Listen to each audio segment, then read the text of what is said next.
Sir यो कुम्भ राशि अन्त्य कहिलेसम्म रहन्छ भनिदिनु न अनुहारै छ।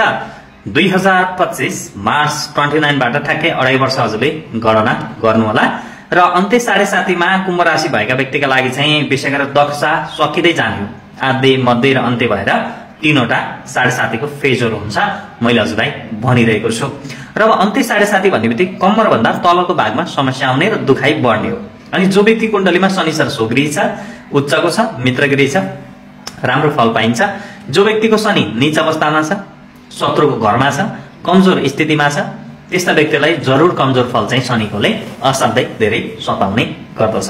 त्यसैले हजुरलाई मैले जहिले पनि भन्ने गर्छु, शनिको स्थिति हेर्दाखेरि कुण्डलीमा शनिको स्थिति हेर्ने, सूर्यले राशि परिवर्तन गर्दाखेरि कुण्डलीमा सूर्यको स्थिति हेर्ने र तत्तत अरु ग्रहहरूले पनि यो राशि परिवर्तन गर्दै गर्दाखेरि अनि अस्त उदय हुँदाखेरि हैन विशेष गरेर त्यो कुराहरु ध्यान दिने भनेर मैले भनिरहेको हुन्छु। हजुरहरूले अब आफै ख्याल गर्नुलाई कतिको चिना हेरिएको छ, शनिको स्थिति बुझिएको छ भन्ने कुराहरु। अनि जो व्यक्तिको शनि सोगृह अथवा धनी स्थानमा छ त्यस्ता व्यक्तिले धनका मार्ग पर्फेक्ट हुनेवाला छ। जग्गा जमिन श्री सम्पत्ति माता लक्ष्मीको विशेष कृपा प्राप्तिदेखि लिएर हरेक ग्रहले साथ चाहिँ दिँदैछन् कुम्भ राशि भएका व्यक्तिलाई। त्यसैले त शनिको स्थिति राम्रो भएका व्यक्तिहरू धनी बन्दैछन्, पराक्रमी बन्दैछन्, न्यायोचित व्यवहार प्राप्त गर्दैछन् भनेर मैले बारम्बार हजुरलाई भन्ने गरेको नै हुन्छु। अनि रह्यो अब अर्को कुरा, अन्त्य 7.5 त 2.5 वर्षमै सकिन्छ यो कुरा भयो र अन्त्य 7.5 लाग्दै गर्दाखेरि चाहिँ हरेक व्यक्तिलाई उन्नति प्रगतिमा बाधा भएको पक्कै पनि छैन। धेरैजसो व्यक्तिलाई उन्नति प्रगति प्राप्तता पनि भइरहेको छ।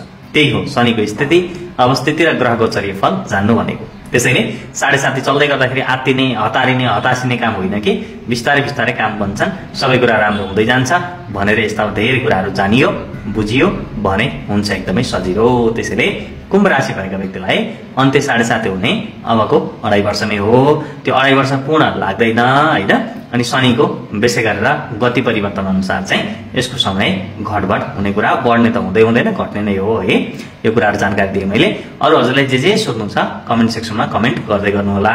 र कुम्भ राशि भएका व्यक्तिका लागि अग्रिम शुभकामना कि अन्त्य 7.5 तपाईका लागि उन्नतिमय प्रगतिमय र हर्षोल्लासका साथ बितोस्।